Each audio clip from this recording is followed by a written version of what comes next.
მოგესალმებით ძვირფასო ტელემაყურებლებო, ჩვენ ვართ სტუდიაში საგასაყართან, ვაგრძელებთ გადაცემათა ციკლს ბიბლიური გზაჯვარედინები, სტუმრად მოწვეული ყავს თეოლოგი გიორგი გვასალია, მოგესალმებით გიორგი. მადლობა მოგზაურობისთვის. მაყურებელს შევახსენებ, რომ ჩვენ ელისე წინასწარმეტყველის შესახებ გქონდა წინა გადაცემაში საუბარი და დაგპირდით, რომ მომდევნო გადაცემაში ერთ-ერთ გამოტოვებულ სასწაულს, რომელიც ცოტა ვრცელ თხრობას მოითხოვდა, ამაზე გავაგრძელებდით საუბარს. ეს არის საკითხავი მეოთხე მეფეთა წიგნიდან, მეოთხე თავი, კერძოდ ეს არის შუმანელი ქალის ამბავი, რომლის თავზეც ელისეს მიერ აღსრულდა სასწაული და რომელიც არის საკმაოდ საყურადღებო მოსათხრობი. გიორგი, მას ასე ვისაუბროთ ამ სასწაულის შესახებ, შუმანელი ქალი, რომელმაც ელისე წინასწარმეტყველისადმი გამოიჩინა კეთილგანწყობა და ისურვა, რომ ის სახში სტუმრად ყოფილიყო ხოლმე წინასწარმეტყველი და შემდგომში ამას მოჰყვა სასწაული, რომელიც აღესრულა ამ ქალბატონს. კი. ახლა ჩვენ ყურადღება მივაქციოთ იმას, რომ ელისე საიდან მოხვდა ქალთან, ხო? ეფრემასური აქცევს ამას ყურადღებას, ის როგორც მემკვიდრე ელიასი ვალდებულია წინასწარმეტყველთა სკოლები მოინახულოს, რომელიც სხვადასხვა ადგილას არის, ბეთილში, იერიქონში, იორდანეს გასწვრივ, იორდანეში და აი ამ მოგზაურობის დროს გზად არის ერთ-ერთი დასახლება, სადაც მას გავლა უწევდა და აქ ერთი ქალი აღმოჩნდება, რომელიც სტუმრად მოყვარეობის მსათნოებით იქნება გამორჩეული. ახლა რატო ვამბობთ ამას ჩვენ და რა არის აქ ჩვენთვის საინტერესო? ცოტა მოგვიანებით წმინდა წერილი ერთ ამბავს მოგვითხრობს, რომელსაც ჩვენი მაცხოვარი თავის ქადაგებისას იხსენებს. ჩვენ ახლა ამ ეტაპზე ამას არ შევეხებით, მაგრამ ამ სივრცის დასახასიათებლად გვჭირდება ეს არის ნეემანასურის განკურნება და ჩვენი მაცხოვარი ამბობს, რომ არ არის ვინ იპოვა ღირსი, ხო? ნეემანას ელისეს დროს, თუ გადა ნეემანასურისას, მან მიიღო ეს კურნება და არა სხვა, რომელიც შეიძლება ასევე კეთრისაგან დაზიანებული იყო, მას აქვია ისრაელის სივრცეში. რატო ამბობ ახლა ამას მე? იმიტომ რომ განსაკუთრებული ყურადღება მაცხოვარი უთმობს იმ ძიმე სულიერ მდგომარეობას, რომელიც ელისე წინასწარმეტყველის პერიოდში იყო ისრაელში და აი ამ მათ კატასტროფულად ძიმე მდგომარეობისას, რომელიც ჯერ კიდევ გამოჩნდება, ჯერ კიდევ არ ჩანს ეს და წინ კიდე გამოჩნდება. აი აქ ამ სივრცეში ასეთი მდგომარეობის დროს ამ ქალის საქციელი კიდევ უფრო მეტ ყურადღებას იპყრობს და წმინდა გრიგოლ პალამა როდესაც სასწაულებზე საუბრობს ამ შემთხვევაში, რომელსაც ჩვენ ცოტა ხანში ვისაუბრებთ, იმდენ ყურადღებას არ აქცევს ელისეს მიერ აღსრულებულ სასწაულს, რამდენ ყურადღებასაც აქცევს ამ ქალის პიროვნებას და მის საქციელს. ეს ძალიან მნიშვნელოვანია და ძალიან ნიშანდობლივია ამ თემაზე საუბრისას, ვინაიდან ჩვენ არ შეიძლება წმინდა წერილი უბრალოდ გადავიკითხოთ, ის უნდა გავიგოთ და გავიაზროთ სიღრმისეულად. როდესაც ამ ქალის სტუმართ მოყვარეობაზე გვაქვს საუბარი, ეს ქალი აკეთებს რაღაცა ისეთს, რითაც ის ეპოქისაგან თავს გამიჯნავს, აი ამ მდგომარეობისაგან თავს გამიჯნავს და ჩვენ ეს სტუმართ მოყვარეობა და ის გამბედაობა ამ ქალისა, რომელსაც წმინდა წერილში ვხედავთ, რაღაცნაირად გვახსენებს იმ ყურადღებასაც ელია წინასწარმეტყველი გამოიჩენს ვიღაცა ქვრივი დედაკაცისადმი, რომელსაც სწორედ აი ასეთი სტუმართ მოყვარეობა აღმოაჩნდება. ჩვენ ვერ ვიტყვით, რომ ტრადიცია, კულტურა სტუმართ მოყვარეობისა, რომელიც ზოგადად აღმოსავლეთისათვის ცნობილია და უცხო არ არის, ამ შემთხვევაში რაღაცა ნიშნით მომსპარია, ამას ვერ ვიტყვით, მაგრამ რაღაცა სტუმართ მოყვარეობის თამდევი პირობა, რომელიც სტუმართ მოყვარეობას მართლა აშინა არსებს და ის უბრალოდ ტრადიციული რაღაცა მოქმედების ამარას არტოვებს, ეთყობა რაღაცა ასეთი აქვს შენარჩუნებული იმ ქვრივს ელიას დროს და ამ შუმანელ ქალს ელისეს დროს. მისი მე უბრალოდ ჩემი ამ საუბრის мотиваცია წმინდა გრიგოლ პალამაა, კიდევ ერთხელ მინდა ხაზი გაუსვა, რომელიც ყურადღებას აქცევს სწორედ ამ ქალის პერსონას და არა სასწაულებსაც აქცევს, მაგრამ მის მიღმა არ უნდა დაიჩრდილოს აი ამ ქალის აი ეს საოცარი გამბედაობა. გამბედაობა რო ვთქვი, ეს სიტყვა არ დამცდენია ჩვენ ერთ-ერთი გადაცემის დროს განვიხილეთ დათვებს დათვებმა როგორ დაგლიჯეს ყმები, რომლებიც ელისეს დასცინიან და ჩვენ ვივარაუდეთ საეკლესიო გააზრების კვალდაკვალ, რომ ეს ყმები არიან აღზრდილი იმ სულით, რასულითაც ზოგადად იმ დროს ისდებიან ისრაელში თაობები და აი ამ ქალისაგან წინასწარმეტყველის შეფარება, რომელიც ბოლომდე მთელი ისრაელში არ არის მიღებული და სკეპტიკურადაც უყურებენ იმ სკოლას, რომელიც სკოლაც მემკვიდრეობით ჩაიბარა ელისემ, ამ ქალის მხრიდან სტუმართმოყვარეობის აი ამ ნიმუშს გვაშინ აარსებინებს. ის მარტო ელისეს კი არ მიიღებს. ის ელისეს სახით იმ პიროვნებას მიიღებს, რომელიც ისრაელში დაწუნებულია. ამ პიროვნების მიღებით კი ეს ქალი იმ მსახურებას მიიღებს, იმ ღმერთის მსახურებას მიიღებს, რომლის აღდგენისათვისაც ელია და ელისე იღწვიან ისრაელში. ამიტომ ეს ქალი, რომელიც მართლა საოცარ ფიგურად წარმოდგება წმინდა წერილში, უბრალოდ ის არ არის, ვინც ელისე შეიფარა. ამ ქალის სტუმართმოყვარეობა, როგორც ბევრი აქცევს ამას ყურადღება, თავის სტუმართმოყვარეობით თავად უფალი მიიწვია თავისთან სახლში და თავად ის ისტუმრა ისევე როგორც ეს საოცარი მაგალითი გვაქვს აბრაამის შემთხვევაში, რომლის შესახებაც ჩვენ თავის დროზე ვსაუბრობდით.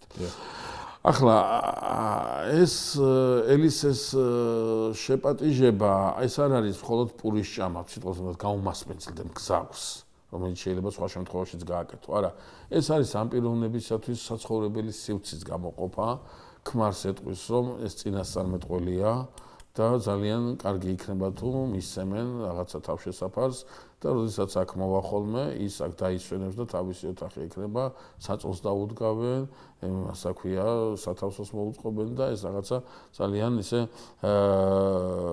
გამომხატველობით არის წარმოდგენილი წმინდა წერილში. გიორგი, ერთი წუთით რო შევჩერდეთ აქ და ხაზი გავუსვათ ესეთ რაღაცას, რომ ისრაელში რაც ხდება, ეს არის იმ დროის თანამედროვე სული, რომელსაც აყოლილი არის მოსახლეობის უმეტესობა, ამას ახალისებს მეფე და ამ დროს ელია წინასწარმეტყველი, ელისე წინასწარმეტყველი მოწყვეტილი არიან ამ თანამედროვე დინებებს, აზრთა მიმდინარეობას და ჭეშმარიტებას ამოწმებენ.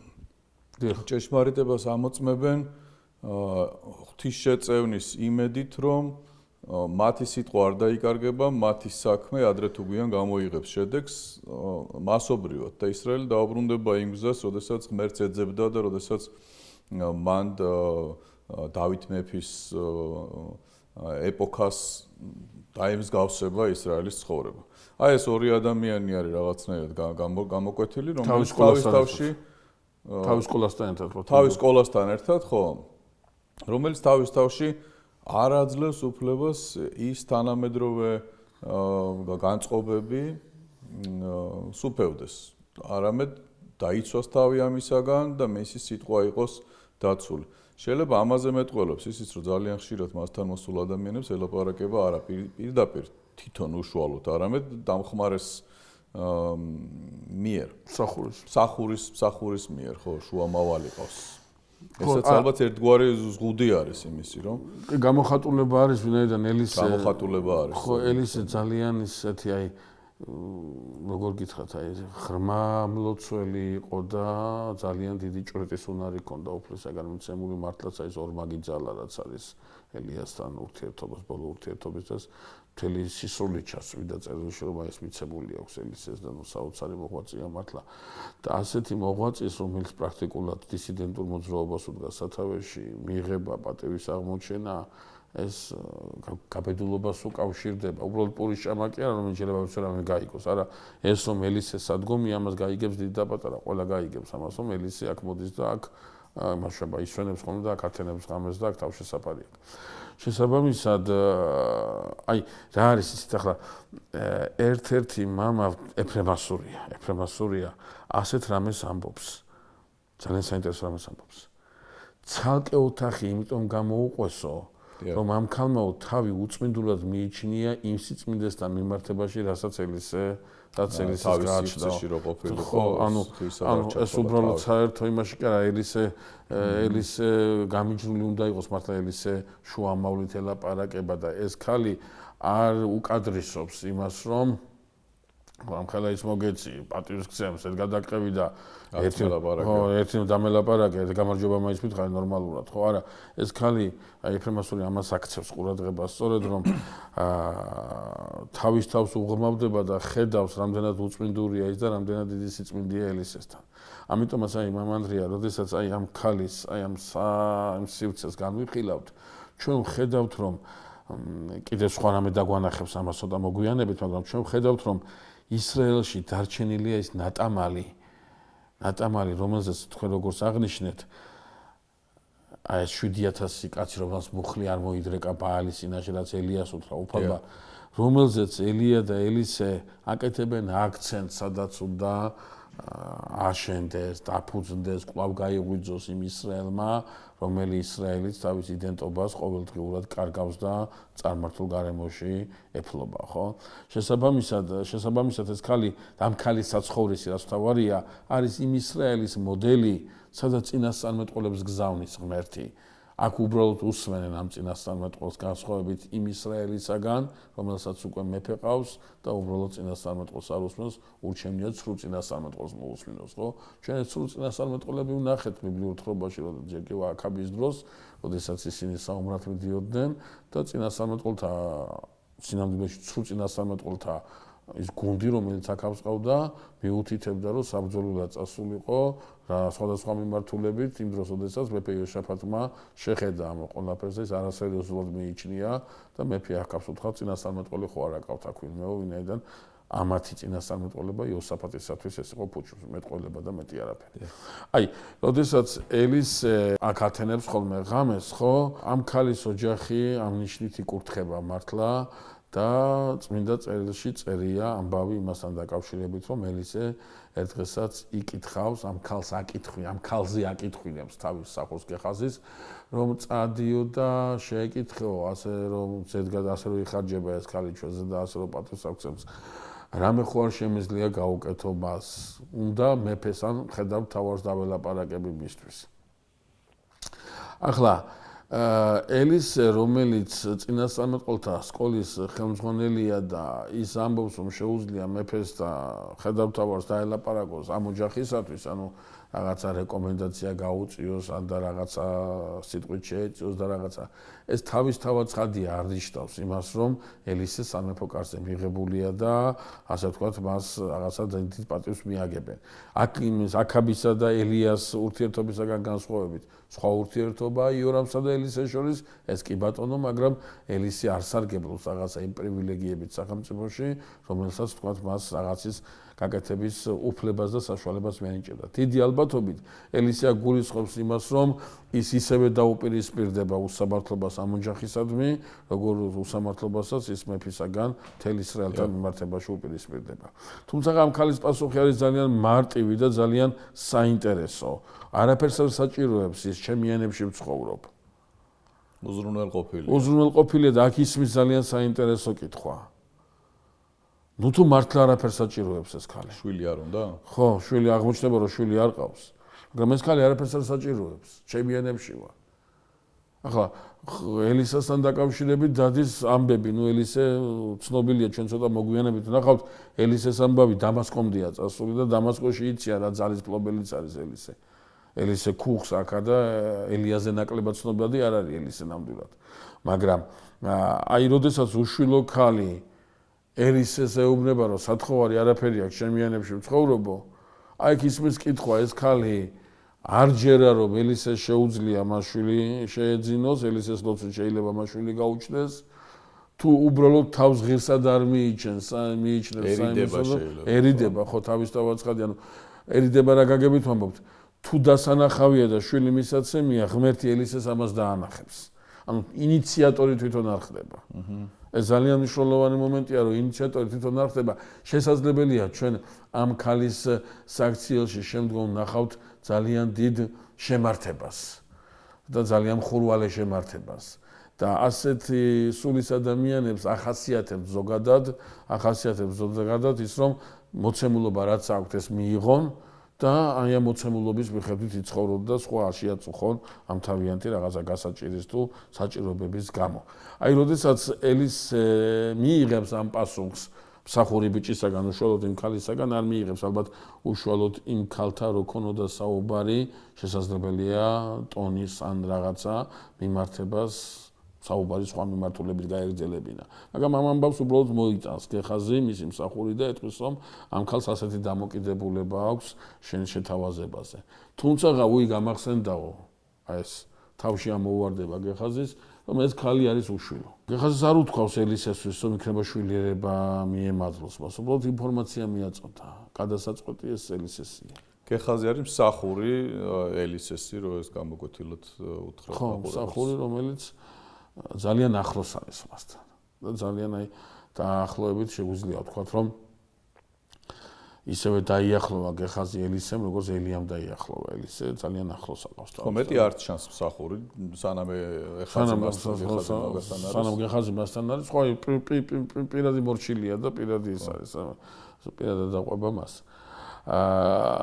ელისესთვის ეს ინფორმაცია გახლდათ მოქმედების დაწყების მანიშნებელი, ელისე გულხურვალეს ილოცებს უფლის მიმართ და ეტყვის თავის მსახურს, რომ წადი და უთხარიო იმ ქალს, რომ გაისამდროს მოვა, გაისამდროს შვილი ეყოლება ჩახუტებული.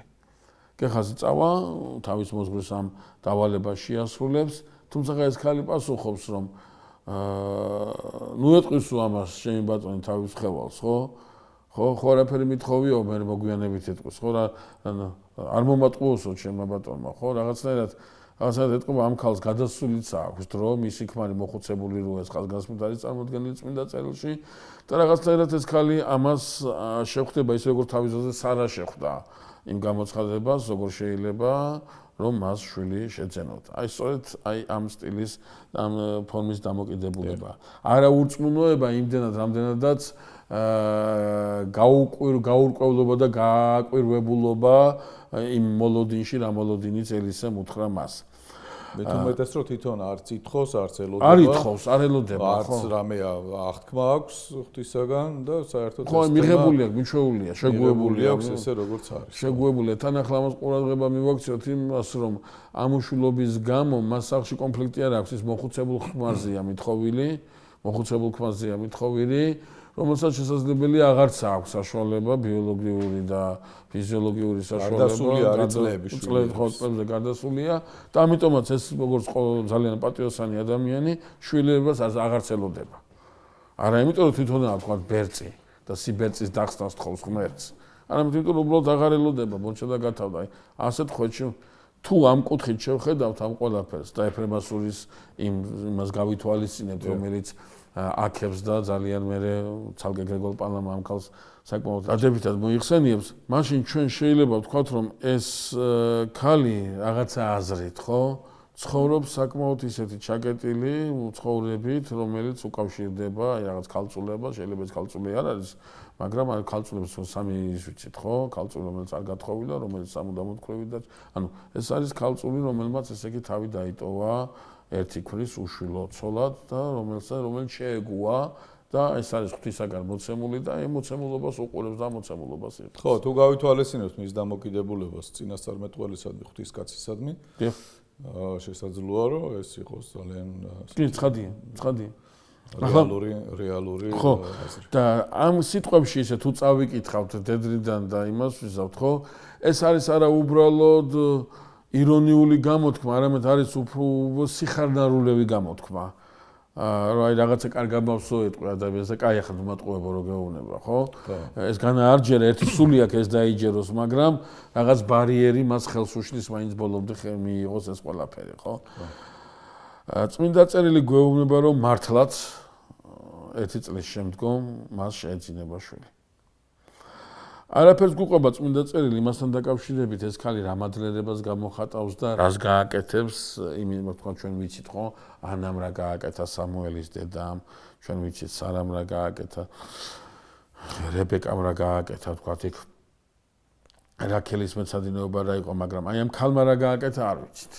ჩვენ ვიცით მანოემ და მისმა ცოლმა რა გააკეთა, ხო, სამსონთან დაკავშირებით. აი ამ ქალმა რა გააკეთა არ ვიცით. და თითქოს და წმინდა წერილს არც ჭირდება ამისი თქმა, თითქოს და ამას ავტომატურად გულისხმობს, როდესაც გვიყვება ის ამბავს, რა ამბავიც მე გააკეთა და რა ამბავიც მოხდა მე ამ ქალის თავზე. რატომ? იმიტომ რომ მთელი ჯაჭვი თხრობისა ამ ქალთან დაკავშირებით იმდენად ლოგიკურია და იმდენად ღვთისმოსაურია, რომ დიდი ალბათობით მან საოცრად დიდი ბადლიერება გამოხატა ღვთის წინაშე, მიუხედავად იმისა, რომ ბიბლია მას არ ახსენებს. აი ეს ბავშვი რო წამოიზარდა, მამასთან არის ყანაში, და ჩანს ამ კაცისათვისაც ამ ქალისაგან შვილიერება ბევრ რამეზეა მიმანიშნებელი, ვინაიდან მან იცის, რომ ცოლის ეს თხოვნა შეასრულა და ელისეს მოუწყო ეს ისა, გავიხსენოთ მანდრია რამდენჯერ გვითქვა ჩვენ, ხო? გავიხსენოთ სარა როგორ გამოდის სამოღვაწეო ასპარეზზე, როდესაც აბრაამი ფხეზლად უნდა იყოს და ფხეზლად ვეღარანი. რებეკა როგორ გამოდის, როცა ისააკი ფხეზლად უნდა იყოს, ხო? აი როგორ ეს ქალი, აი რაღაცა ეს ქალიც აი ამ რაღაც ამსარბიელზე დგას. მიუხედავად ჩვენ ამ ქალის სახელი არის და ამ კაცის სახელი არის. ამით წმინდა წერილს გვეუბნება. ისრაელში ელისეს რო იმსახურებს, ისინი დარჩენილები არიან, კი, სახელი არ არის და კონკრეტული არ არის, მოცემული გაქვს სახე. ხო, სახურების. ხო, სახურების სახე. აი ეს სახურება უნდა ვახსენოთ ახლა მამანდრია, სწორედ რომ ამ კონტექსტში უნდა გავიაზოთ ელისეს შეპატიშებაც.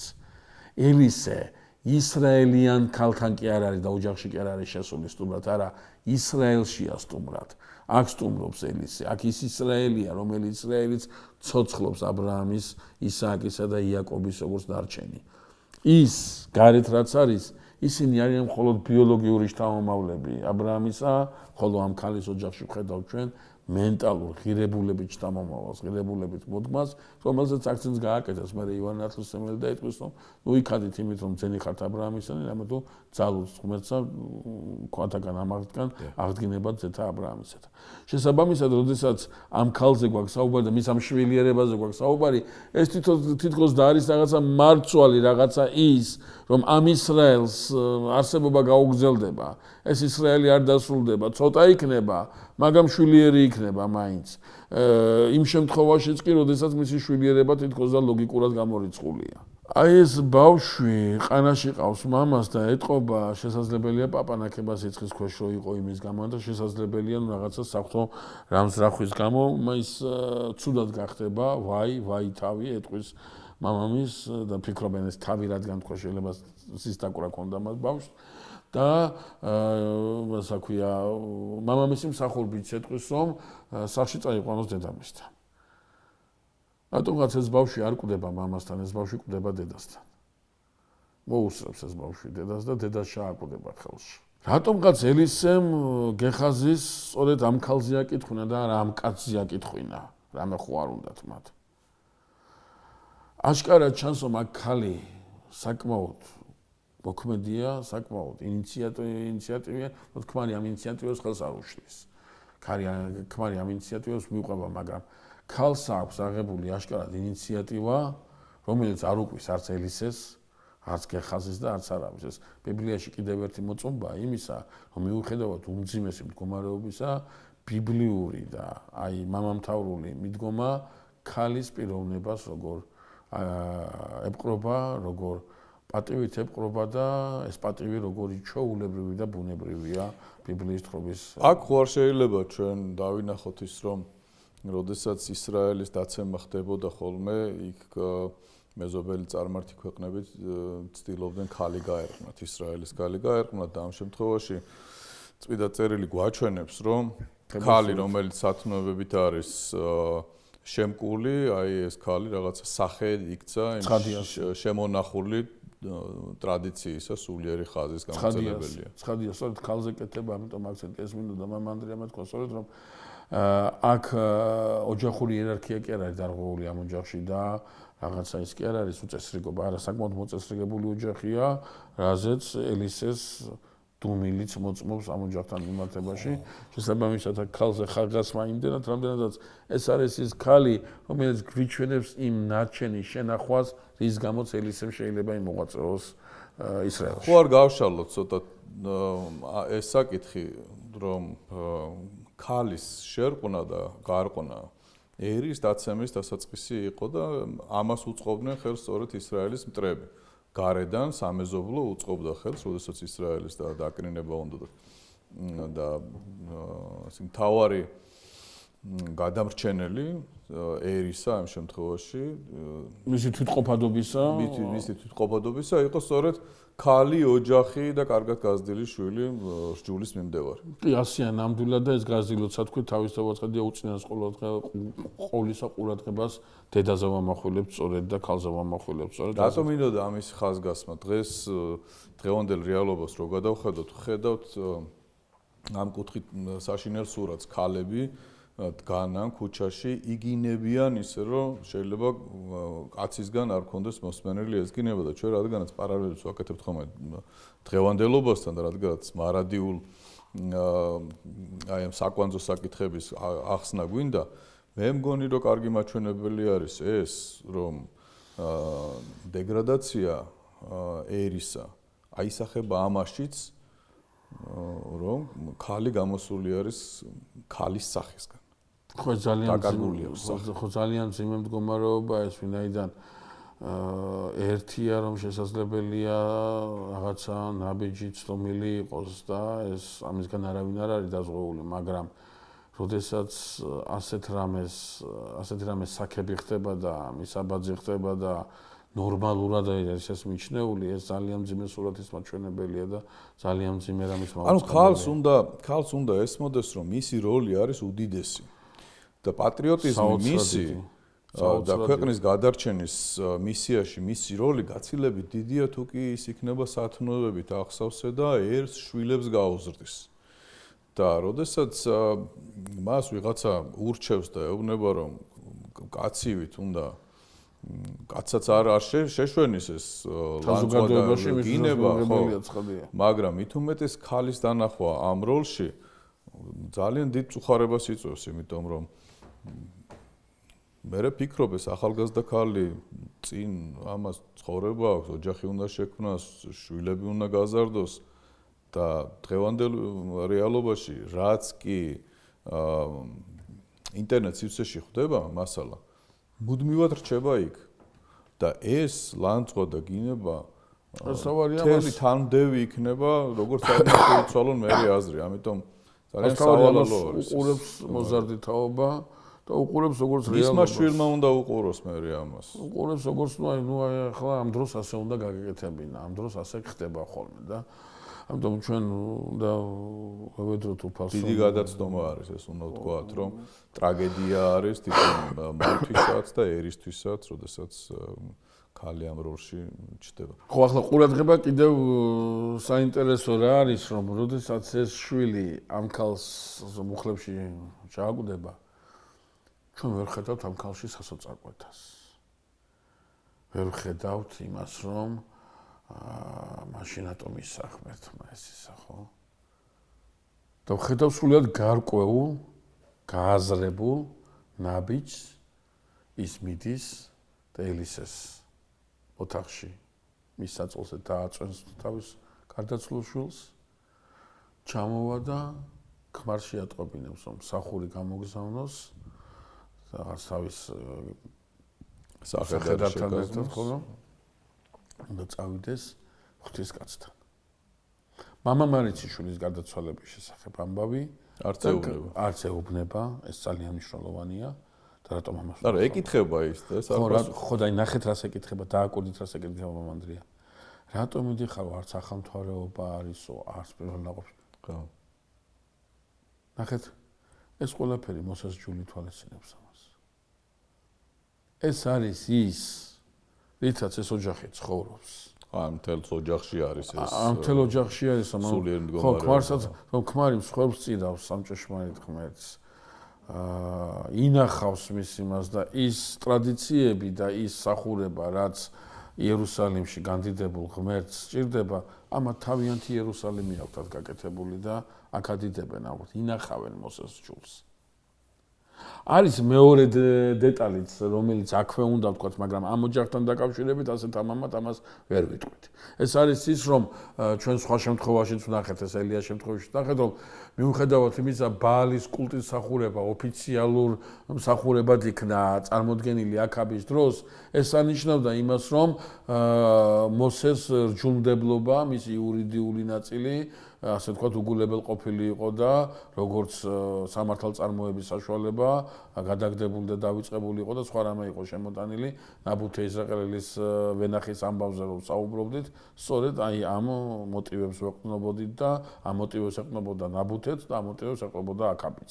და ამ მოტივების გასამართლებლად იეზებელმა გააკეთა ისაც გააკეთა. ანუ ასე ვთქვათ, კანონმდებლობა როგორც ასეთი მოსესი ისრაელისათვის დავიწყებული და უცხო არ არის, მაგრამ აქ საუბარია არა კანონმდებლობაზე, აქ საუბარია არა ვთქვათ იურიდიულ ნორმებზე, არამედ აქ საუბარია ღვთისმსახურების შემადგენელ ელემენტზე, რომელიც შესაძლებელია სულაც აღარ ყოფილიყო მოწყობილი იმ წესებით, რა წესებითაც ეს ჯულში იყო წარმოდგენილი. აი ამ წესებით ცხოვრობს ეს ოჯახი. შინაგანი შინაგანად აბელის მსხვერპლშეწირო, რომელიც ეძებს დაკარგულ რეალურს და იმიტაციის გარეშე. კი, ამაშია, ასეთია ეს ოჯახი, ამიტომაც უკვე ხვდებით ჩვენ რატო ბრძანებს წმინდა გრიგოლ პალამა, რატო გვამახვილებინებს ყურადღებას არა იმდენად ელისეს სასწაულზე, რომელიც ახლა შვილს აღუდგენს ამ ქალს, არამედ თვითონ ამ ქალზე და იმ ოჯახზე, რომელ ოჯახშიც მოხდება ელისე, აი ამ იმისა ქვია, იმისათვის რომ დაესვენა შამითი ჟამად. ამ კაცის გაკვირვება ამას უკავშირდებოდა სწორედ და ეს ქალი საკმაოდ ისე რაღაც აი უფლებამოსილების მქონე ადამიანის სახით ეთქვის რომ გააკეთოს ის რასაც ეუბნებიან. რაღაც გვახსენდება ღმერთი რო ეუბნება აბრაამს, გააკეთე რასაც შენი ცოლი გეუბნებაო. აი როგორი ის არის, ხო, როგორი მარის და როგორი ჯაჭვია გამეორება. და ეს კაციც აღარ კამათობს. გაუგზავნოს, განუთხარ სამწუხაროდ გაუგზავნის და იმას იზავს ამ. ამ მსახურს ებრძანება, რომ თუ თვითონ არ გააჩერა, გზაზე არ გაჩერდეს არსად. ეს არის ჩქარა წასვლის და დაბრუნების სიმბოლური ენა ბიბლიაში. რაც უკავშირდება იმას, რომ დროზე უნდა ჩავიდეს ელისესთან და დროზე უნდა ქმართან მაშინ. ანუ ამ ქალის საფიქრარი რა არის? აი რა უთხრას ქმარს? და აი ქმარს რა უთხრას? ის კი უნდა უთხრას, რომ ყრმა მკვდარია. აი ელისე რასაც გააკეთებს, ის უნდა უთხრას ქმარს. აი ეს არის ძალიან მნიშვნელოვანი. ეს რომელიც ეუბნებოდა, ნუ მოატყუეს ჩემი ბატონიო, ხო რა შვილიო. ახლა ხო შეუძლია ხა მივადა ელისეს ეტყვის. მithოვიაო შენთვის შვილიო? მithოვიაო რამეო? რატო იმას ვიქენიო, ამას რო ეტყვის, ამის სათქმელად ხო მიდის, მაგრამ ამ სიტყვების უკან იმალება მთავარი რა. აი ეს ყველაფერი ამიხსენი მე როგორ უნდა მივიტანო ჩემ ქმრამდე, ჩემ ეზობლამდე, ჩემ სახურამდე, იმ თუნდაც მე როგორ გავიგო. თუნდაც მე როგორ, ხო, ანუ მე როგორ უნდა გავიგო იმისათვის, რომ ამ ქალში ჩანს მამანდრი, აი ეს მისიონერული სული, ამ ქალს შეიძლება დასცინონ ელისეს ღმერთის გამო. ამ ქალს შეუძლია თავის თავაცხადია ქმარს უთხრა შვილი აღარ აქვს კაცო. ამაზე დიდი ტრაგედია რა შეიძლება არა. ამ ქალს ეტყვიან ეს ის არ არის იმ წინასწარმეტყველმა მოგატყუა ხო აი გაგამწარა და ეს ამ ღმერთს უფრთხილდება ეს ქალი ეს სახელიც უარ ვიცით ის ქალი და იმას იზავს რა ქვია ელისე შორიდან დაინახავს და გეხაზი ეტყვის რომ აი მოდისო ის ქალიო რომანელი და უნდა მიეგებოს გეხაზი და რაშია საქმე კარმელისკენ არის ეს ქალი დაცული საკმაოდ დიდი მანძილია სხვათა შორის ხო და გეხაზის არ ეტყვის ეს ქალი მოსულს თავარ მისის და როდესაც გეხაზი ამბავს მოუტანს სანამ გააგებინებს ამ ქალის პასუხს ეს ქალი მიეჭრება ელისეს და მუხლებზე მოეხვავა და ელისე ჩვენ უკვე ვთქვით რომ დისტანციურად აქვს ურთიერთობა უფრო დაყუდებულ ცხოვრებას ეწევა. და ეს გეხაზი ხედავს რომ რაღაცა გააკეთა ესაც მისი მოძღვრის ცხოვრების წესს ეწინააღმდეგება და უნდა გამოგლიჯოს ეს ქალი ელისეს მუხლებიდან და ელისე ეთქვის გაჩერდიოს სული აქვს გამწარებული ამ ქალს ხოლო ღმერთს არ გაუცხადებიან ჩემთვის. თითქმის ყველა მამამ რომელმაც ხელი მოკიდა კალამს და შეეხო ამ ეპიზოდს ყურადღებას აქცევს იმას რომ დავაკვირდეთო წინასწარმეტყველია, მაგრამ ყველაფერი კი არის ისო, იცის მხოლოდ ისაც ღმერთი აუწყებს მას. აი დღევანდელი წინასწარმეტყველებები, რასაც აზეთ შეეკითხები, პასუხი აქვს, თავარი აქვს რაღაცა ყავამოწროპო, იქ რაღაცა წითელი მამალი გაუშვა, იქ რაღაცა, აი ეს ოკულტიზმი რაც არის, ეს საშენელება რაც არის. რაც ნამდვილად ღმერთისაგან არის, იქ ხედავთ რომ რაც თუ უნდა ღმერთს სულაც არ აუწყებს თავის სახურს. თუ უნდა რასაც აუწყებს მხოლოდ იმას ეუწყებიან ამაშია მათი სიმართლე ხოლო ის შარლატანობა რომელსაც ოკულტისტები და სხვადასხვა იმის ჯურის მიმდევარები მისდევენ ეს არის ძალიან დიდი დანაშაული ადამიანის წინაშე და ადამიანს ატყუებ და უფრო დიდი ტრაგედია როდესაც ადამიანს უხარია როდესაც თავს იტყუებს იმიტომ რომ ის რაღაცა ისეთ რაღაცებს ეუბნება რომ კლიენტურა არ დაკარგოს ამიტომ ეს პრობლემა ყოველთვის იყო ოკულტიზმის აი ეს პრაქტიკა რომელიც გათვლილი იყო ადამიანის კეთილგანწყობაზე უეტყვის იმას რაც კეთილად განაწყობს ადამიანს რომ მასთან კვლავ მივიდეს ელისეს არ აქვს ეს გამოცხადებული და ამქაც სულია გამწარებული ერთ-ერთი მამა აღნიშნავს დაუკვირდიო ამ გამწარებულ ქალსო და შეხედეო ელისესო როგორ უარსეობნებაო თავის მსახურს ეს ქალი გაიყვანოსო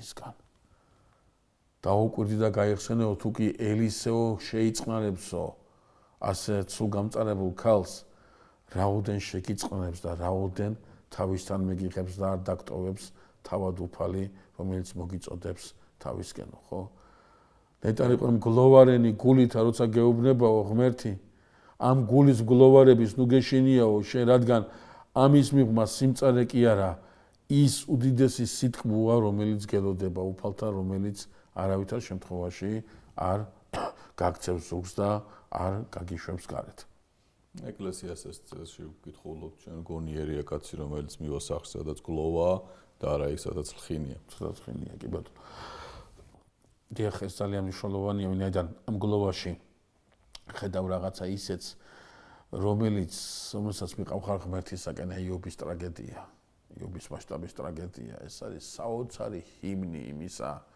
ტანჯვა როგორ ვერ ახერხებს გაბარატიულებას და როგორ მიდის ის ნუგეში რომელსაც ქვია ღმერთი იქ მიდიხარ საბოლოოდ ნუგეშინია ამ ტანჯვის ძიმია მაგრამ ხვედრი ტკბილი ესოშია და იქ უნდა ელოდო ამ ხალხს ეს ძალიან მნიშვნელოვანი მომენტი მithოვიაო შენთვის შვილი ეუბნება ეს აი რა დამოკიდებულებაა იცით აი როგორც უკვე აღვნიშნეთ აი მოკვდა ის ვინც იმას ვიქენდა როგორ და ელისე კეხაზის ისემ საკუთარ კვერთხს და ეუბნება რომ წელზე მოიტყვი და სასწრაფო წადი ამ ქალისაკენ სადა მათთან კვერთხი დაადოს ამ ბავშვს და ეს ბავშვი უნდა აღდგეს და გაცოცხლდეს და რა არის იცით მე შემდეგი თხრობის დროს დაგჭირდება როგორი მორჩილია კეხაზი აი ჩანს კი არ შეხედავს არა მოკიდებს ამ კვერცხს და მომენტალურად წავამოძღვის როცა კვერთხი უნდა შეასრულოს აღადგენს არა უთხრა ელისემ უნდა გააკეთოს საოცარი მორჩილია კეხაზი საოცარი ანუ ეს ქალი ეთყობა კიდევ იმაზია და კეხაზი წასულია უკვე და ეს არ ეშვება იხუტებს და ელისეც არ უშვებს აბას აი ძალიან ისეთი სურათია ეს არ წავალო უფალს გეფიცები არ წავალო აქედან თუ შენ არ წამოხ და ელისე დაიძრება ამ ქალის სახლისაკენ იმ სახლისაკენ რომელიც ამის ამ ქალმა რაღაცა ყუდრო ადგილი შეუქმნა.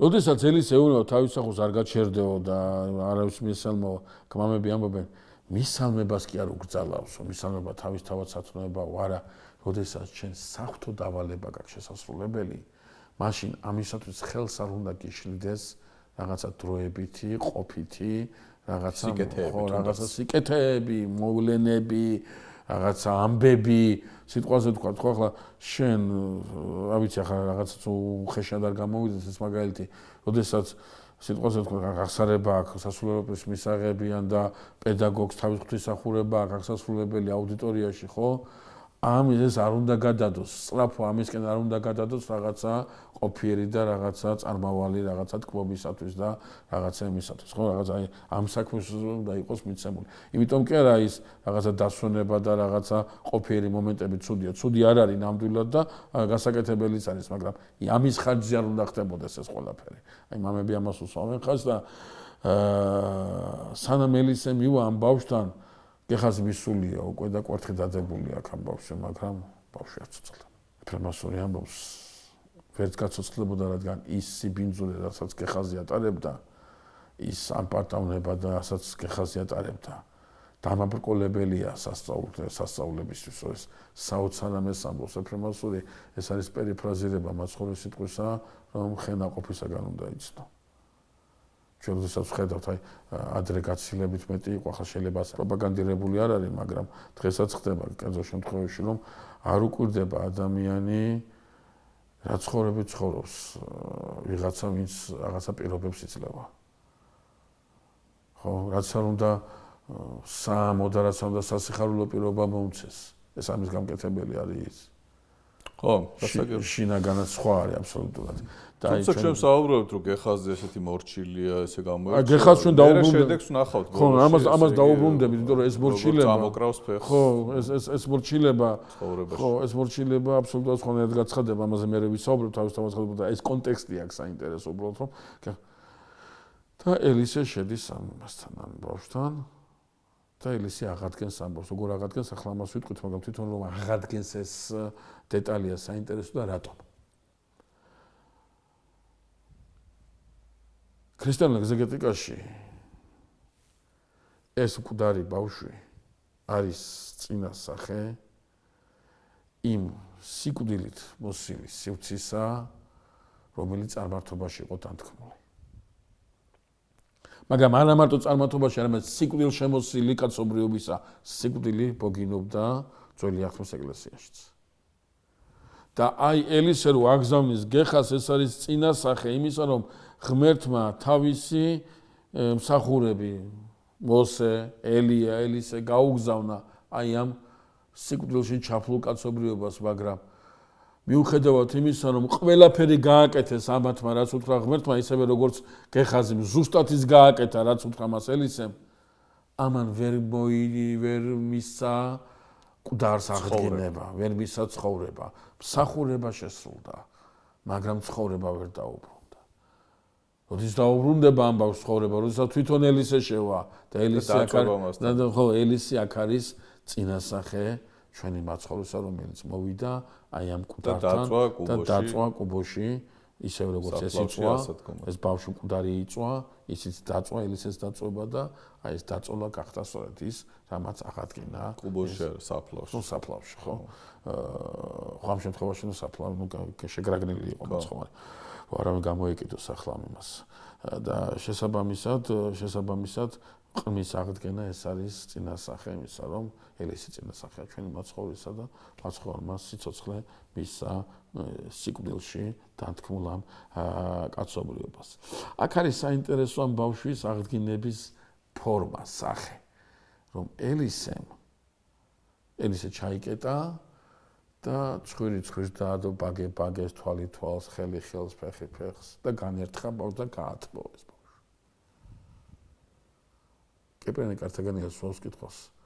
ეს ბავშვია და ეს ამხელაკაცია და როგორ მოიკუნდა და როგორ შეიძლება ახლა ეს ყველაფერი იმას აქნა, ხო? და კეპრენი კარტაგენია ამას ეს პირდაპირ არ გაიგოთო. არ შეიძლება ასე გავიგოთო. უბრალოდ ამით ღმერთი გვეუბნება, რომ მადლს თანაბრად გაძლევთ დიდს და პატარას უყოლასო. მაგრამ თქვენი არჩევანის მიხედვით მოიხმართო მას. ზოგი მკვდარს გააცოცხლებს, ხოლო ზოგი სიცოცხლეს მიიღებს და ამ სიცოცხლეს ემსახურება ღმერთს. ანუ აქ საინტერესო რა მომენტია, აქ საინტერესო ეს მომენტია, რომ როდესაც საუბრობ ჩვენ ელისეს მიერ ყმის აღდგინებაზე და იმ რაღაცა მეთოდზე, რომელიც გაგვაკვირვა ელიას შემთხვევაშიც, ხო?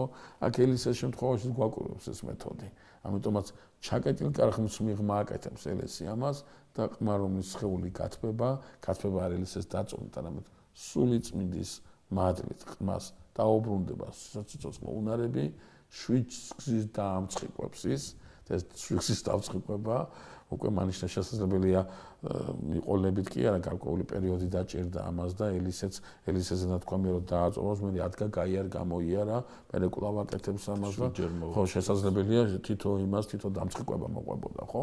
სხვადასხვა დეტალი აქვს შესაძლებელი, ან თავარია ის რომ ელისემ ცოცხალი ბავშვი გამოუყვანა ამ ქალს და ამ ქალს ცოცხალი ბავშვის ხილვით ზუსტად აქვს პასუხი თუ კი მე მისი ღმერთის შესახებ ისაუბრებს, მისი ცოცხალი შვილი არის პასუხი. ეს არის ღმერთი, რომელიც მკვდარ ისრაელს გააცოცხლებს, თუ კი ისრაელი მის წინასწარმეტყველს მოусმენს. გიორგი, ძალიან დიდი მადლობა. მე ძალიან მიხარია რომ ამ გადაცემაში რამდენიმე ესეთი საკვანძო და საინტერესო თემას შევეხეთ და ჩავშალეთ და ვფიქრობ მაყურებლისთვისაც ძალიან საინტერესო საუბარი გამოვიდა. ზოგადად წმინდა წერილს არ უნდა ვკითხულობდეთ იმისათვის რომ ოდესას რაღაცა მოხდა. ის იმიტომ არის დღევანდელ დღემდე გამოცხადების სახით ცოცხალი ჩვენთვის რომ დღევანდელ დღეს რაც წმინდა წერილში წერია ყოველ დღე მეორდება როგორც პირად ისე საზოგადოებრივ ცხოვრებაში. დიახ. ჩვენი გადაცემა მოიწურა, ამით კარგია რომ მოვასწარით ამ ერთ თემაზე საუბარი სრულად. მაყურებელს მინდა მადლობა გადაუხადო ყურადღებისათვის, გიორგი, დაგემშვიდობები. კარგად ბრძანდებოდეთ მომავალ შეხვედრაზე, შეგახსენებთ რომ შესაბამისი საკითხავი შეგიძლიათ წაიკითხოთ მეოთხე მეფეთა მეოთხე თავში. მომავალ შეხვედრამდე.